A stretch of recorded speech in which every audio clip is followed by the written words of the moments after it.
Bom, o Sermão da Montanha, conhecido também como as Bem-aventuranças, está nos ensinando a diferença entre a justiça do reino de Deus e a justiça dos religiosos profissionais. Jesus, ele pregou esse sermão para mostrar a diferença entre a justiça dele e a justiça dos homens.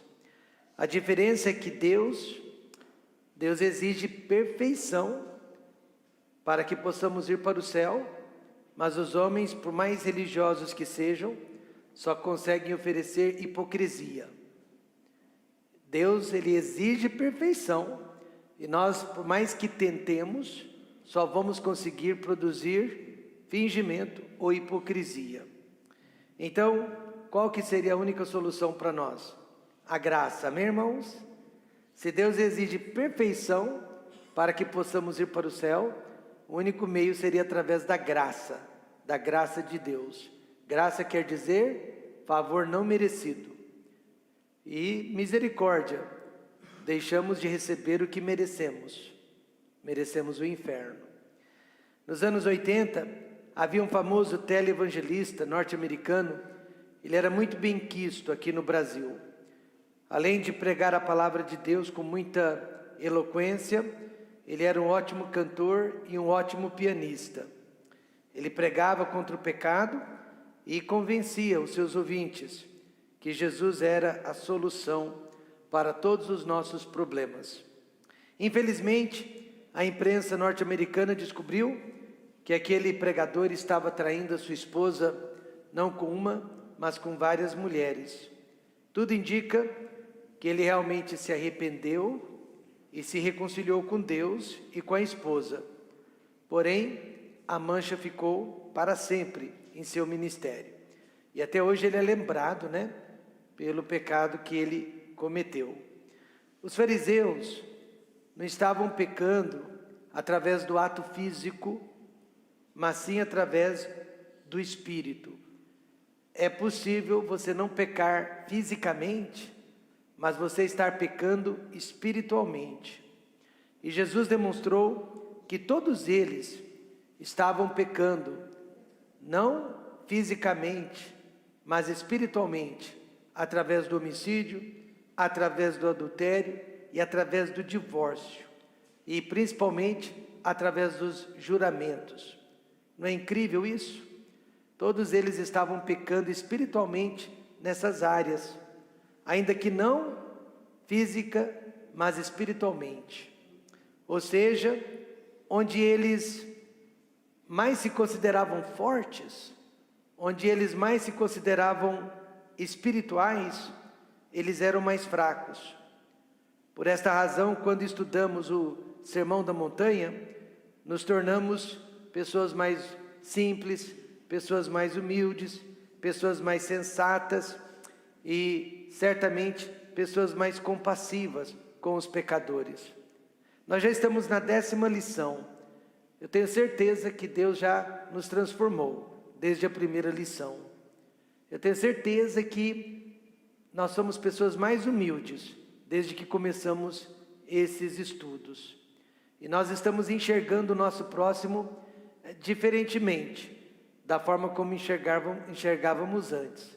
Tenho certeza que nós somos mais sensatos do que nós éramos há 10 lições atrás. Jesus disse, não aqui nesse texto, mas ele disse em João 8,7, aquele que dentre vós está sem pecado, seja o primeiro que atire pedra contra ela. Eu creio que nós não estamos atirando mais pedras, como nós atirávamos há 10 lições atrás. Permita que o Sermão da Montanha transforme a sua vida. Moisés, ele não era religioso e falso como os fariseus, mas você sabia que ele também caiu justamente na área da sua vida, que ele era mais forte. Ele caiu justamente na área de sua vida, que ele era mais forte, mansidão. Até Deus mesmo havia falado que Moisés era o homem mais manso que havia sobre a terra, mais controlado. Isso quer dizer que ele era o homem mais temperante, ele era o homem mais calmo, ele era o homem mais controlado e centrado. Mas foi justamente através da ira que Moisés pecou contra Deus e foi proibido de adentrar a terra prometida. Então pense, a área que você se considera mais forte, e cuidado, porque pode ser justamente a área que você pode cair. Não é à toa que a Bíblia diz, aquele que cuida estar em pé, olhe, não caia. Assim o apóstolo Paulo nos adverte, lá em 1 Coríntios 10, 12. Portanto, esse estudo sobre o Sermão da Montanha está servindo para nos humilhar, para nos desnudar e nos mostrar quem realmente nós somos. E com isso nós estamos entendendo melhor, o nosso próximo e deixando de julgá-lo, de julgá-la e principalmente deixando de atirar pedras. O próximo assunto, que é o de hoje, é sobre vingança, amargura e falta de perdão. Vingança, amargura e falta de perdão. Querido Deus e eterno Pai, mais uma vez eu peço que a palavra de Deus fale aos nossos corações, pois aqui nesta manhã nós temos maridos, esposas, filhos, e só Deus pode limpar o nosso coração da amargura e do desejo de vingança. Só Deus pode nos ajudar a perdoar aquelas pessoas que têm nos prejudicado e que têm nos ofendido. Nós queremos ficar dentro de sua palavra, mas queremos também que a sua palavra nos transforme e que ela possa impactar nossas vidas. No nome de Jesus, amém. Vamos primeiramente ver a lei e a tradição dos fariseus sobre esse assunto vingança. Jesus sempre começa dizendo, ouvistes. Não é lestes, mas ouvistes. Interessante, né? Porque as pessoas deixaram de crer no que elas estavam lendo para acreditar mais no que elas estavam ouvindo. Então, Jesus começava sempre dizendo, ouvistes, que foi dito olho por olho e dente por dente. Realmente isso está na Bíblia e fazia parte da tradição oral, por isso que eles ouviram. Jesus está se referindo às passagens do Velho Testamento, Êxodo 21, 24, 25, Deuteronômio 19, 21, por exemplo, diz, o teu olho não perdoará, vida por vida, olho por olho, dente por dente, mão por mão, pé por pé. Quantos concordam que no Velho Testamento Deus havia ensinado sobre a pena de morte? Está bem claro aqui, né? A pergunta é se esse ensinamento foi repetido ou não no Novo. Daqui a pouco veremos. Realmente a palavra de Deus defende a pena capital, mas desde que seja praticada ou aplicada por um governo constituído, mas jamais como forma de retribuição pessoal. Então no Velho Testamento, quando Deus nos deu a pena capital, ela foi dada para um governo constituído. Ela foi dada, digamos assim, para um judiciário justo.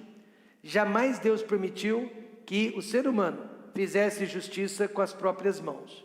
Deus permite sim direito à defesa pessoal. Isso está também na palavra de Deus. Mas em nenhum momento nós temos o direito de tirar a vida de outra pessoa por conta própria. Quantos entenderam isso? A pena capital, quando ela foi instituída, ela foi bem esclarecida. Apenas um governo constituído podia aplicá-la. A lei de Moisés forneceu aos sacerdotes, lembrem-se, eles eram os juízes naquela época, diretrizes de como aplicar a pena capital. Mas, mesmo assim, em raríssimos casos. O Novo Testamento, agora falando da igreja, reconhece o direito e o dever do governo humano, do governo constituído, frear a violência e os crimes através da pena capital. Veja Romanos 13, versos 3 a 4. Agora nós estamos no Novo Testamento.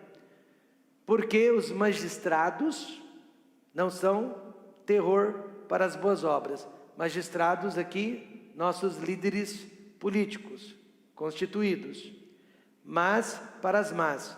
Então o governo, ele deveria causar medo nas pessoas más, mas não deveria causar medo nas pessoas boas.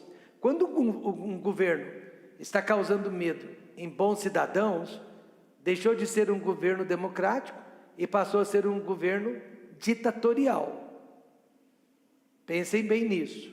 A palavra de Deus diz que o governo não é terror para as boas obras. Amém, irmãos? Apenas para as más obras. Queres tu, pois, não temer a potestade? Você não quer temer o seu governo?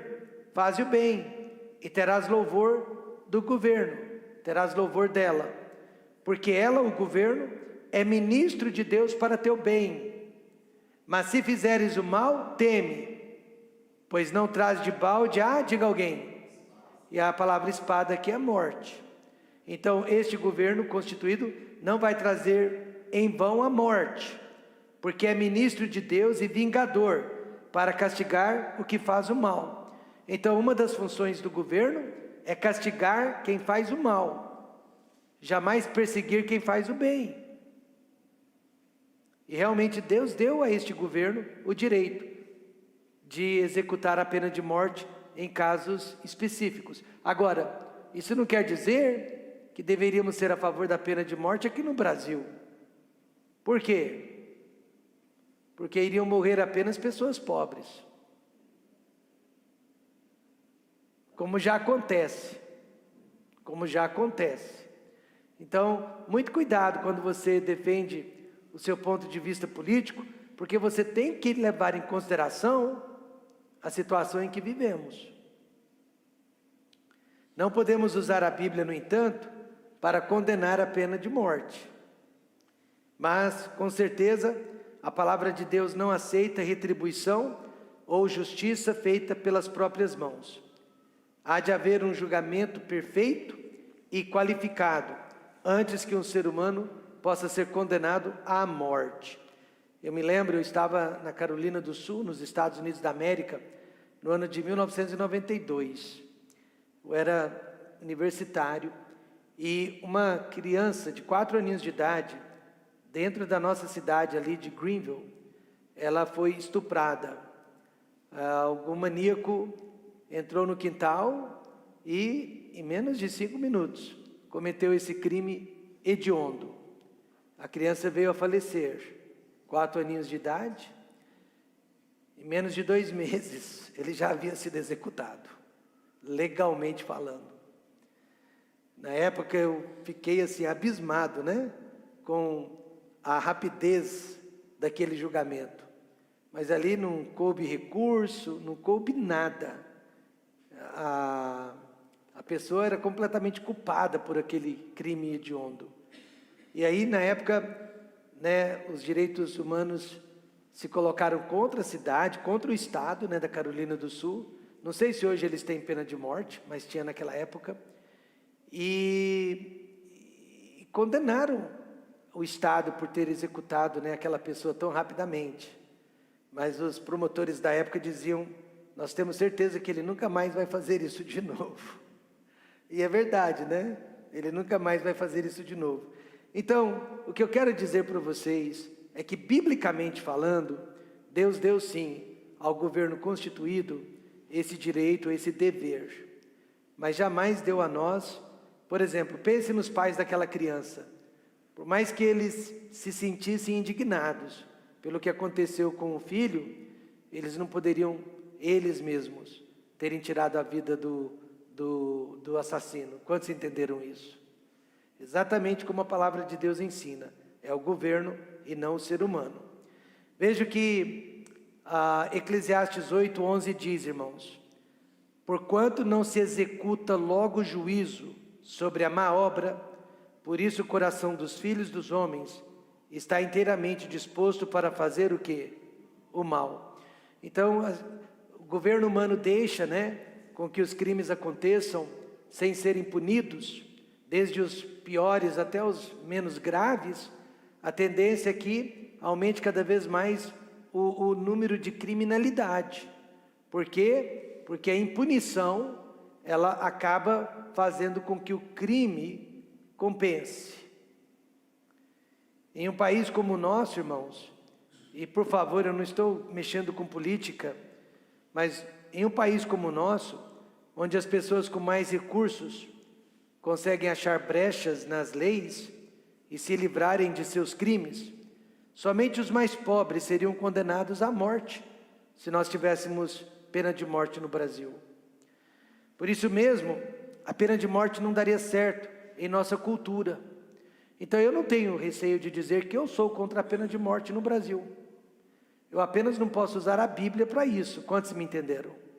Mas eu sou contra aqui nesse país. Mas com certeza a criminalidade do colarinho branco ou da violência nunca irá diminuir no Brasil, a menos que a condenação seja célere e justa. Os fariseus se aproveitaram da lei de Moisés sobre a pena de morte, como sempre, e começaram a praticá-la de forma pessoal e vingativa. Já viram isso? Foi exatamente o que eles fizeram com Jesus Cristo. Sem seguir o devido processo legal, eles condenaram Jesus Cristo à morte. E qual que era o motivo deles? Desafeto. Jesus era o desafeto deles. Então eles condenaram Jesus por inveja, ciúme, ódio e orgulho. Jesus chegou para eles e disse: olha, quando eu dei a pena de morte lá atrás, não foi para que vocês perseguissem seus desafetos, pessoas de quem vocês não gostam, mas para que a verdadeira justiça fosse executada. E mais tarde Jesus foi vítima disso mesmo. Jesus já havia ensinado, lembra, que o homicídio se inicia onde? No coração. E que todos aqueles fariseus eram homicidas, de coração. A condenação de Jesus comprovou que ele estava certo. Infelizmente, não só o judaísmo, mas agora o nosso próprio cristianismo, ao longo da história, se utilizou da pena capital. E não foram só os católicos não, os protestantes também. Usaram a pena capital para perseguir os seus desafetos, os seus inimigos, de forma pessoal e vingativa, só que em nome de Deus. Então não só, o governo secular, mas o governo religioso também, que tinha poder na época, praticou a pena capital de forma errada, em nome de Deus. No ano de 325, o primeiro concílio da igreja, segundo concílio da igreja, eu chamaria o concílio de Nicéia, considerou os judeus como culpados pela crucificação de Jesus e qualificaram os judeus, ou os seguidores do judaísmo, como filhos do diabo e inimigos da raça humana. Isso foi feito em 325 pela igreja constituída da época contra os judeus. Consequentemente, quem conhece a história, os judeus foram perseguidos e mortos durante 2000 anos. A Igreja Católica só mudou o seu posicionamento a respeito dos judeus no Concílio do Segundo Vaticano em 1965. Mas antes disso, muitos judeus já haviam sido condenados durante as Inquisições e pelo Holocausto nazista. Viu o que acontece? Quando o governo humano é usado para perseguir seus desafetos? Infelizmente, os homens são capazes também de transformar boas leis, leis que são justas, como a pena capital, em leis injustas e advindas do inferno. Por isso mesmo, Davi, quando ele caiu em pecado, ele teve a opção, de ser julgado pelos homens ou por Deus. A quem Davi escolheu? Deus. E Davi disse por quê? Davi merecia a pena de morte, pois ele havia cometido um homicídio. E até o adultério poderia tê-lo levado à morte.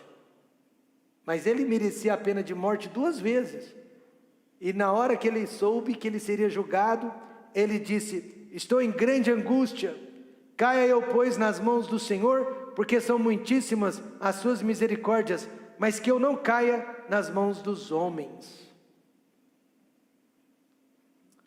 Em nome do olho por olho e dente por dente, os fariseus se achavam no direito de assassinar a reputação das pessoas, quando não podiam matá-las fisicamente. Mas aí apareceu Jesus para contrariar a doutrina falsa dos fariseus, e aí Jesus disse para eles no verso 38, se qualquer te bater na face direita, oferece-lhe também a outra. Jesus está falando dentro do contexto de pena capital, olho por olho, dente por dente, e Jesus disse, parem com isso, mas se alguém bater no seu rosto, ofereça o outro lado. Esse ensinamento, quantos acham, foi revolucionário? Foi chocante, principalmente para aquela sociedade. Foi um pensamento chocante, completamente desconhecido, até mesmo para a cultura grego-romana daqueles dias. Mas o interessante é que, apesar que no Velho Testamento Deus deu direito ao governo de executar a pena capital, esse mesmo Deus no Velho Testamento ensinou que individualmente nós teríamos que perdoar o assassino, que individualmente nós teríamos que perdoar os nossos algozes. Veja, Levítico, e olha, Levítico não podia ser mais Velho Testamento, né? Levítico 19, 18, vamos todos ler juntos, só para você ver que o Deus do Velho Testamento é o mesmo Deus do Novo Testamento. Não te vingarás, nem guardarás ira contra os filhos do teu povo, mas amarás o teu próximo como a ti mesmo. Eu sou o Senhor. Amém, irmãos? Então, que fique bem especificado que Deus não deu a nenhum de nós o direito de justiça própria, justiça com as próprias mãos. Você já ouviu aquela expressão, eu perdoo, mas não confio mais? Eu mesmo já me peguei falando isso algumas vezes. Eu perdoo, mas olha, não confio mais. Em outras palavras, eu não vou me vingar da pessoa que me ofendeu, mas vou guardar para sempre o que ela fez contra mim, não vou esquecer. Só que Deus disse, não te vingarás, e olha, e nem guardarás ira contra os filhos do teu povo. Quantos concordam que o nosso Deus é muito perfeito? Se é perfeito, né, não precisa do muito, mas Ele é muito perfeito. E quantos concordam que nós somos muito imperfeitos?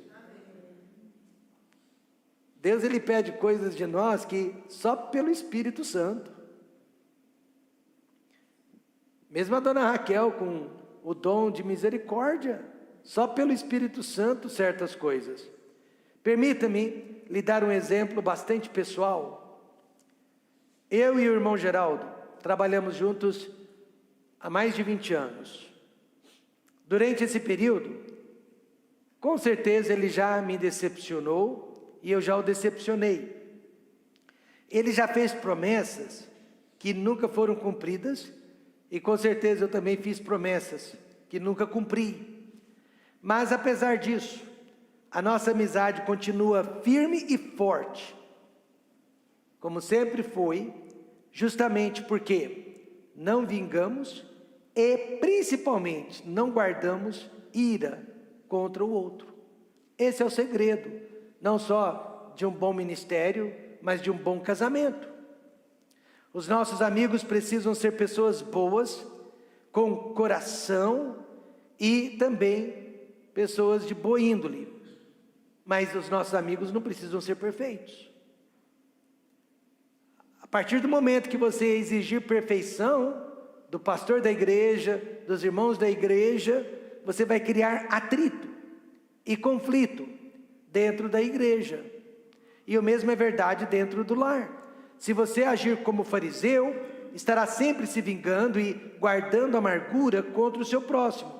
Mas se você agir como Jesus Cristo, Você dará outra face e continuará amigo daquela pessoa. E daqui a pouco eu vou explicar o que a outra face significa. E não é exatamente o que você está pensando. Mas quantos concordam que esse ensinamento foi revolucionário? Então Jesus não aboliu a pena de morte. Ele não tirou do governo humano, o governo constituído, o direito de executar criminosos que cometeram crimes hediondos. Não. Mas ele definitivamente não nos deu o direito de fazer isso, ou até de desejar isso. Em segundo lugar, agora entra o ensinamento que eu estava esperando, que é o ensinamento de Jesus sobre o que é justiça e vingança. Jesus ensinou 2 grandes princípios sobre o nosso relacionamento social, para que não haja amargura e principalmente vingança entre nós. Primeiro, ele disse para não resistir ao mal. Não resistir ao mal. Eu, porém, vos digo que não resistais ao mal. O que ele quis dizer com isso? Primeiro, não quer dizer concordar com a injustiça, e muito menos aceitá-la. Nós temos o direito da indignação, amém, irmãos? Quando nós nos deparamos com a injustiça, nós ficamos indignados. Quer dizer simplesmente que não podemos nos vingar e desejar o mal dos pecadores. Foi exatamente o que Jesus fez quando não resistiu os fariseus e depois os romanos, aceitando pacificamente a condenação na cruz do Calvário. Antes de morrer, ele ainda orou: Pai, perdoa-lhes, porque não sabem o que fazem. Em nenhum momento Jesus concordou com aquela condenação injusta, mas ele foi resignado.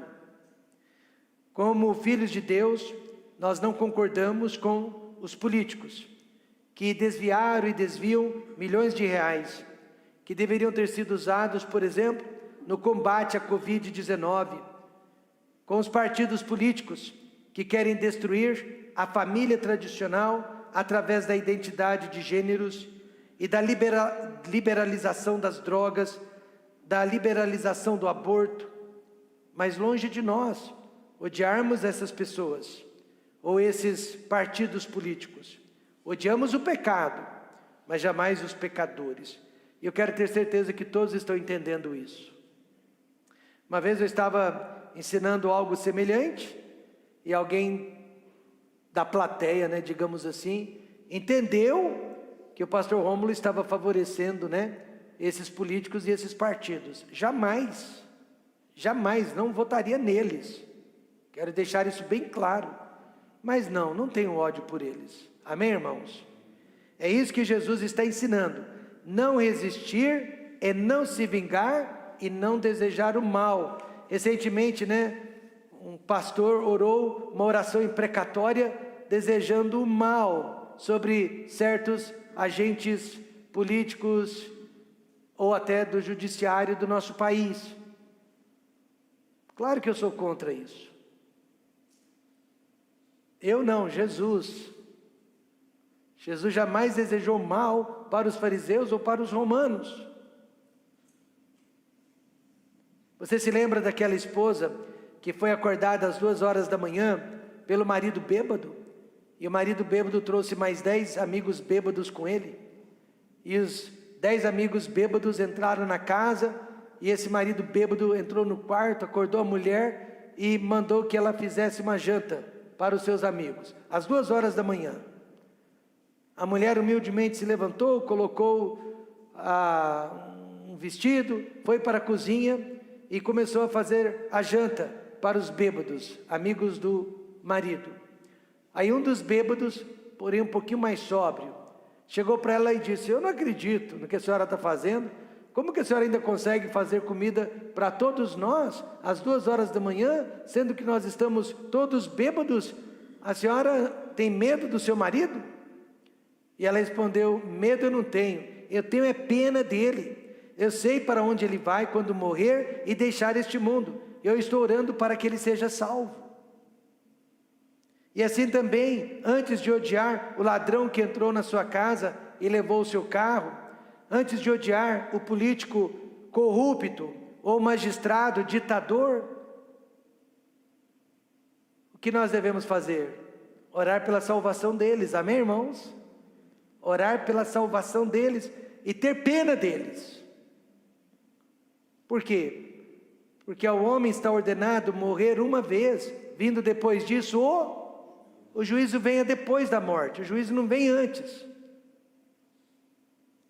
E essas pessoas realmente não sabem o que lhes aguarda.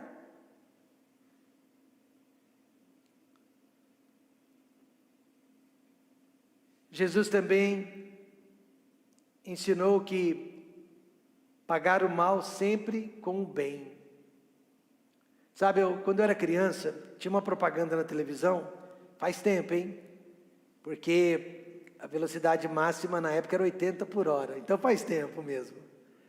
E na propaganda, o pai estava viajando com a família, a esposa do lado, 2 filhos atrás, e os carros sempre ultrapassando ele. Vum, vum, vum. Aí o filhinho perguntava: pai, esses carros estão indo depressa demais. Para onde que eles estão indo? Ah, eles vão encontrar o homem. Aí cada carro que ultrapassava o pai, o menino perguntava: e esse, vai encontrar o homem também? Vai. E realmente, depois de vários quilômetros lá na frente, todos aqueles carros parados pela Polícia Rodoviária Federal e sendo multados. Aí o pai olhou para o filho e falou: está vendo, filho? Eles vieram encontrar os homens. É isso. Todos vão encontrar com Deus um dia. Não tenho dúvida sobre isso. E quantos concordam que a vida é passageira? Por mais que você viva, você vai descobrir que viveu pouco. Pagar o mal, então, sempre com o bem. Veja o verso 39. Mas se qualquer te bater na face direita, oferece-lhe também a outra. Nós vimos que o governo não só pode, como deve, punir o mal. Mas individualmente, nós precisamos pagar o mal com o bem. O mundo está indo de mal a pior por 2 razões. O governo não condena os crimes devidamente, e a sociedade procura fazer justiça com as próprias mãos. Veja 3 situações de injustiça e como deveríamos reagir. Primeiro, quando sofremos abuso físico. Alguém aqui já sofreu abuso físico? Não responda. Olha o que Jesus disse: oferece-lhe também a outra face. Agora, isso não quer dizer pedir para apanhar de novo, mas simplesmente responder em amor. Meu pastor costumava dizer isso. Digamos que alguém batesse na minha face, eu viro a outra dessa forma: vou embora. Quantos entenderam isso? Sem revidar. Não quer dizer bata nessa também. Simplesmente responder em amor. Como um dos nossos jovens, o Felipe, há muitos anos, hoje ele já é mais adulto, mas ele trabalhava numa loja e um freguês voltou com um produto danificado, irado, fora de si, e começou a gritar com o Felipe. E o Felipe calado. E de repente aquele homem fora de si bateu no rosto do Felipe, bateu com um tapa bem forte. O Felipe levou um tapa, imediatamente colocou as mãos para trás e deu 2 passos para trás, para ter certeza que não iria revidar. E não revidou. E é exatamente isso que Jesus está ensinando, oferecendo a outra face. Segundo, quando sofremos processos judiciais, e ao que quiser pleitear contigo e tirar-te a túnica, larga-lhe também o quê? A capa. A nossa igreja, ela está nesse momento enfrentando um litígio. A primeira construtora que começou a construir o nosso prédio, o irmão Geraldo percebeu que nós já havíamos pago mais de 40% ou 50%, né, do valor da construção, porém eles não haviam entregado o que nós havíamos pago. Então nós tratamos de fazer um distrato, mas o distrato não foi amigável, foi parar na justiça. Já vai fazer o que? Uns 6 anos, Cleto? E nós não sabemos qual vai ser o resultado desse litígio. Hoje em dia você não tem mais segurança jurídica. Nós temos toda uma documentação, todo um laudo. Nós estamos munidos de muitas provas, mas nem por isso podemos cantar vitória, porque não há mais segurança jurídica no nosso país. Então nós não sabemos qual vai ser o resultado, mas eu sei de uma coisa: se nós perdermos, não vamos entrar com recurso, principalmente por causa desse ensinamento. E ao que quiser pleitear contigo e tirar-te a túnica, larga-lhe também o quê? A capa. Só que essa pessoa que pensa que está ficando para a nossa capa, ela pensa que ela saiu vencendo. Ela não saiu vencendo. Ela perdeu mais do que ela imagina, principalmente porque ela está errada. E terceiro, quando sofremos perseguição por parte do nosso governo. Quantos concordam que essa lição é bem atualizada? Olha o que Jesus fala sobre a perseguição do governo sobre nós. E se qualquer te obrigar a caminhar 1 milha, vai com ele 2. Está falando do governo, dos soldados romanos. Foi difícil, não foi? Ver as igrejas fechadas durante a quarentena. Mas não seria pior ainda viver na China, na Coreia do Norte, em muitos outros países comunistas, onde o povo de Deus não pode jamais se reunir? Antes da pandemia, durante a pandemia, depois da pandemia, nunca puderam se reunir. Infelizmente, o governo sempre foi e sempre será a maior fonte de perseguição contra os filhos de Deus. Não se enganem. Por isso, nós que moramos em um país ainda supostamente democrático, não podemos lançar o nosso voto em políticos e partidos anti-Deus, anti-família, antissemita. Irmãos, nós somos conservadores e as nossas escolhas precisam ser conservadoras. Mas uma vez no poder, aí nós temos que respeitar quem quer que seja, e dar a Deus o que é de Deus, e dar a César o que é de César. Deveríamos abraçar este ensinamento de Jesus literalmente? Quantos acham que sim? Eu tenho certeza que sim. Por que não? Você sabia que tanto no Velho como no Novo Testamento encontramos vários exemplos de como devemos perdoar as pessoas que nos prejudicaram? José, alguém se lembra de José do Egito? O que ele fez? Perdoou? Perdoou quem? As pessoas que lhe fizeram muito mal, né? 13 anos de cativeiro, 13 anos como escravo. E não só perdoou, né? Salvou aquelas pessoas. Davi perdoou o rei Saul? Ele poderia tê-lo matado, era um direito dele, eles estavam em guerra. Mas Davi não estendeu a sua mão contra Saul. Eliseu, vocês se lembram do profeta Eliseu? Quantos se lembram o que ele fez? Alguém sabe? Em relação aos inimigos? Ele alimentou e protegeu um exército que saiu justamente para matá-lo. E Jesus, Estevão e a igreja, no livro de Hebreus, perdoaram todos os seus algozes. Então você percebe que a ênfase da Bíblia é perdoar e não se vingar? Você percebe que a ênfase bíblica é passar por cima? Isso não quer dizer jamais minimizar o pecado, irmãos. Só quer dizer jamais condenar o pecador.